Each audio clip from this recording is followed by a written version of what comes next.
आज हम बात करेंगे फोल्डेबल के उस हिस्से के बारे में जिस पर लोग ज्यादा बात नहीं कर रहे। उसके बाद हम देखेंगे एक ऐसे डेटा के बारे में जो अभी तक मेरी ऑब्जर्वेशन थी, लेकिन फाइनली वो डेटा हमारे सामने आ चुका है और जेन जी फेसबुक को कम से कम यूज करते जा रहे हैं। So let's start with hidden side of the foldables. Samsung की फोल्ड 4 और फ्लिप 4 लॉन्च हो चुका है। एमआई का मी मिक्स फोल्ड 2 लॉन्च हो चुका है और रूमर्स ये बता रहे हैं कि हमें ओप्पो की तरफ से भी जल्दी ही ओप्पो फाइंड एन फोल्ड और ओप्पो फाइंड एन फ्लिप देखने को मिल सकता है। और इन सब के बीच हमें ये ट्वीट भी देखने को मिला जो ये साफ कर दे रहा है कि OnePlus भी अपने फोल्डेबल को लेकर आ रहा है। तो कहने का मतलब ये है कि स्मार्टफोन कंपनीज अपना पूरा दम लगा रही हैं कि जो नया मार्केट हो वो फोल्डेबल्स का ही मार्केट हो। लेकिन क्या इससे आपकी जरूरतें चेंज हो जाएंगी? किसी भी एक टाइप के प्रोडक्ट से दूसरे टाइप के प्रोडक्ट में लोगों को स्विच करवाने के लिए उनके बिहेवियर पैटर्न को चेंज करना बहुत जरूरी है। क्या सैमसंग, ओप्पो, OnePlus जैसी कंपनीज यूजर के पैटर्न को चेंज कर पाएंगी? हम अगर ध्यान से सोचे तो हिस्ट्री में ये काम बहुत ज्यादा किया जा चुका है। लाइक हम कीपैड वाले फोन से टच स्क्रीन वाले फोन पर जब शिफ्ट हुए, वो हमारे लिए करना बहुत ज्यादा इजी था। रीजन बीइंग ये हमारे काम को इजी बना रहा था,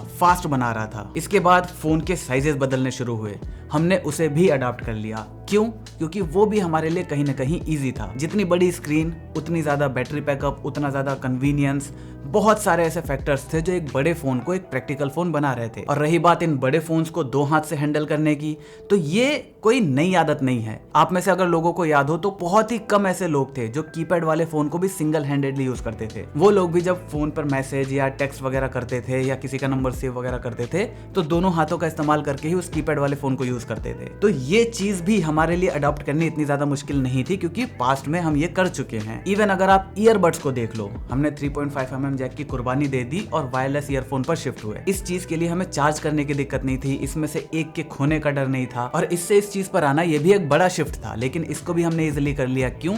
क्योंकि यहाँ पर वायर्स एक्चुअली में हमारे लिए प्रॉब्लम थी। इस वजह से इसको चार्ज करने की दिक्कत, इसके महंगे होने की प्रॉब्लम और इसको संभाल के रखने की जो दिक्कतें हैं वो सब हमने अडेप्ट कर ली। क्यों? क्योंकि हमें पता है कि ये हमारे लिए वर्थ है। लेकिन अगर मैं फोल्डेबल्स की बात करूं तो यहाँ पर जो यूजर का पैटर्न चेंज करने की बात करी जा रही है, क्या आपको लगता है कि हमें फोल्डेबल्स की नीड भी है? हाँ, माना कि स्मार्टफोन इंडस्ट्री पूरी की पूरी सैचुरेशन पॉइंट पर आ चुकी है, कुछ भी ऐसा नया नहीं हो रहा। फोल्डेबल्स ही एकलौती उम्मीद है जो कुछ नया बना सकती है। लेकिन क्या इस चीज के होने की वजह से आपकी नीड चेंज हो सकती है? कभी भी इंसानों की नीड जो है ना वो इस तरीके से चेंज नहीं होती। आपकी नीड को चेंज करवाया जाएगा थ्रू मार्केटिंग। आपको बताया जाएगा कि जो आप अभी चीज यूज कर रहे हो वो आपके लिए उतना अच्छा नहीं है जितना हमारा नया प्रोडक्ट है। क्योंकि अगर मैं फोल्ड, फ्लिप, किसी भी तरह के फोल्डेबल डिवाइस को ले लूं तो वहां पर मुझे बहुत ज्यादा कॉम्प्रोमाइजेस करने पड़ेंगे और उसके रिटर्न में जो मुझे कन्वीनियंस मिलेगा वो ऑलमोस्ट जीरो है।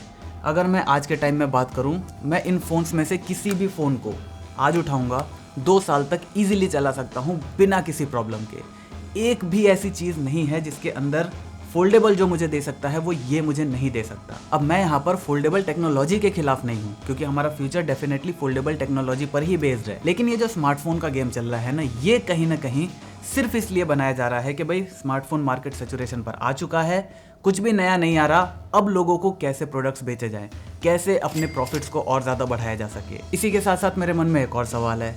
देखो, फोल्डेबल का जो मार्केट है, हम और आप कितना भी सोच लें, कितना भी टेक सेवी इंसान जो सोच ले, फोल्डेबल्स भले ही उतने ज़्यादा प्रैक्टिकल ना हो, हमें ज़रूरत ना हो, लेकिन फिर भी वो बनेंगे, वो बिकेंगे। कंपनीज पहले भी हमें ऐसे प्रोडक्ट्स दे चुकी हैं जो हमारे काम के नहीं होते, हमें उसकी आदत लगवाई जाती है और फ्यूचर में भी ऐसे ही चलता रहेगा।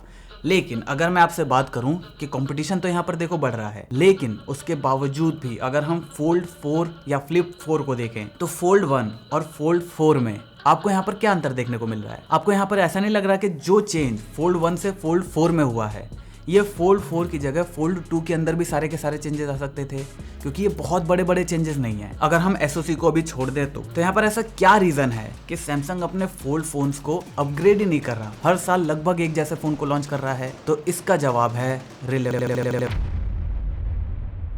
अब बात करते हैं फेसबुक के बारे में। हाल ही में प्यू रिसर्च सेंटर स्टडी के डेटा ने यह बताया है कि 13 से 17 साल के बच्चों में केवल 32% बच्चे ही ऐसे हैं जो फेसबुक का यूज कर रहे हैं। अगर हम इसी डिपार्टमेंट की पहली स्टडी को देखें जो 2014-15 में करी गई थी, वहां पर इसी उम्र के बच्चों में 71% बच्चे फेसबुक को यूज कर रहे थे। अब इस नंबर के गिरने की वजह, पहला, फेसबुक पर जो कंटेंट है उनमें से मोस्टली बोरिंग, नेगेटिव और मिसलीडिंग है। आई एम प्रीटी श्योर आप में से बहुत सारे लोगों ने जिन्होंने अभी हाल ही में फेसबुक चलाना छोड़ा है, उनमें से बहुत सारे लोगों का वन ऑफ द रीजन तो यही होगा। यहाँ पर यार कुछ भी वीडियोस आ जाती हैं, रैंडम फैक्ट्स की वीडियोस आ जाएंगी, ऐसे फैक्ट्स जो मतलब जिनका सर और पाँव ही नहीं है। इसका रीजन क्या है?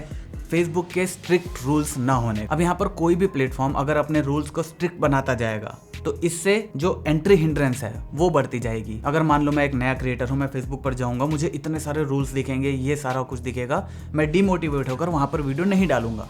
इसी वजह से फेसबुक अभी सिर्फ और सिर्फ ये चाहता है कि हमारे प्लेटफॉर्म पर क्रिएटर आए, वो कुछ भी डालते रहें लेकिन आए। एक बार जब हमारे प्लेटफॉर्म पर वीडियोस डलना शुरू हो जाएंगी तब हम इस चीज को फाइनलाइज कर लेंगे, लेकिन अभी के लिए फेसबुक एंट्री बैरियर कम से कम रखना चाहता है और उसी वजह से ये मिसलीडिंग, बोरिंग और नेगेटिव कंटेंट हमें फेसबुक पर ज्यादा देखने को मिलता है। नंबर 2, इंटरफेस और एल्गोरिदम। अगर आप फेसबुक के इंटरफेस को देखोगे वीडियोस के, तो वो बहुत ज्यादा बेकार है। ना तो वो वर्टिकली है, ना तो वो हॉरिजॉन्टल है।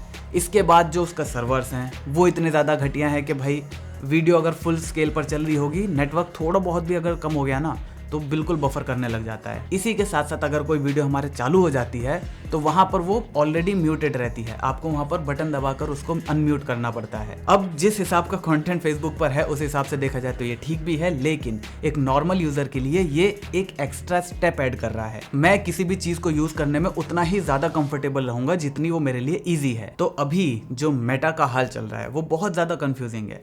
वो लोग खुद समझ नहीं पा रहे कि हम फेसबुक को क्या रखें। एक फोटो शेयरिंग प्लेटफॉर्म, अपने thought sharing platform, video sharing platform. Instagram को क्या बनाए? फोटोज वगैरह डालने का प्लेटफॉर्म या फिर रील्स का केवल बना दें। हालांकि इतना सब कुछ होने के बावजूद भी ये लोग मान नहीं रहे।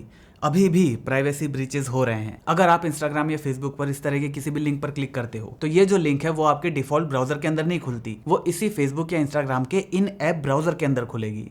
और अब इस ब्राउजर के अंदर आप जो भी काम करोगे, जिस भी वेबसाइट पर जाओगे, जो भी सर्च करोगे, उन सारी चीजों को फेसबुक ट्रैक कर सकता है। अब हालांकि जब ये बात सामने निकल कर आई तब फेसबुक कह रहा है कि हम ये काम जानबूझकर कर रहे थे ताकि हम आपके एक्सपीरियंस को अच्छा कर सकें, लेकिन हम सबको पता है कि किसका एक्सपीरियंस अच्छा होगा और किसका प्रॉफिट। तो अगर आप अभी तक हमारी वीडियो में बने हुए हो तो आपके लिए एक बोनस टिप, ये है कॉन्फी ब्लर। आप स्क्रीनशॉट वगैरह डेली बेसिस पर किसी न किसी को भेजते ही होगे। वहां पर अगर आपको किसी चीज को छुपाना है तो आप वहां पर क्या करते हो? इस तरह की पेंटिंग करते हो।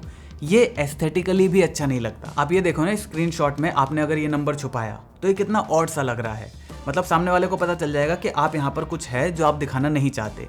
ये थोड़ा सा रूड भी लग सकता है कि भाई मुझसे ही क्या छिपाना। तो यहाँ पर अगर आप कॉन्फी ब्लर डाउनलोड करते हो तो आप जब भी किसी को स्क्रीनशॉट भेजोगे तो आपको यहाँ पर ये आइकन दिख जाएगा, इस पर क्लिक करो। अब आपको जो भी चीज छिपानी है आप उस पर बस टैप करो, आपको यहाँ पर घिसने की भी जरूरत नहीं है। आप टैप करोगे वो पूरा हिस्सा ब्लर हो जाएगा और वो उस हिसाब से ही होगा जिस कलर का आपका स्क्रीनशॉट है। व्हाइट है तो उसी हिसाब से होगा, ब्लैक है तो उसी हिसाब से होगा।